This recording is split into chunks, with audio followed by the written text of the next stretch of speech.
Komuna e Gostivarit ka zhvilluar aksion për mbjelljen e fidanëve të rinj. Aksionin e pushtetit lokal janë bashkangjitur edhe shkollat e mesme të qytetit, kryqi, kuq dhe ndërmarrja publike, parkingjet publike dhe gjelbërimi. Mbjellja ka filluar nga parku i madh i qytetit, kurse aksionit i parapriu vetë kryetari i komunës së Gostivarit, Valbon Limani. Ai me këtë rast bëri të ditur se ky aksion vjen me rastin e 21 marsit, ditës botërore të ekologjisë, e cila shënohet me disa ditë vonesë për shkak të tragjedisë në Koçan. Kryetari Limani bëri të ditur që fidanët e rinj ishin siguruar nga një bashkëdhetar i cili jeton dhe vepron në Zvicër.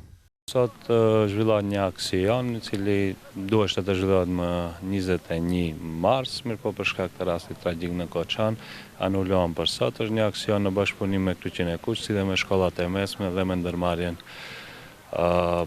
publike, parku dhe gjelbrimi, ku do të mbjellim diku afër 40 fidane, fidanet e cilat janë donacion nga një donator nga Zvicra.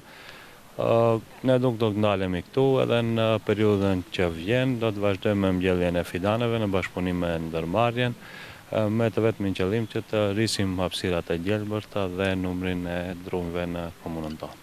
Përpos parkut të madh të qytetit, fidane të reja pritet të mbillen edhe në disa lokacione tjera të qytetit.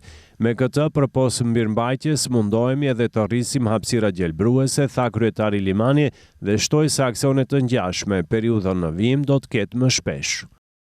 Fidanet janë mbjellur, do të mbillen në fakt në disa lokacione të ndryshme, edhe ashtu do të vazhdohet edhe në të ardhmen. Domethënë përveç këtu ka edhe 3-4 lokacione tjera ku do të mbillen fidane.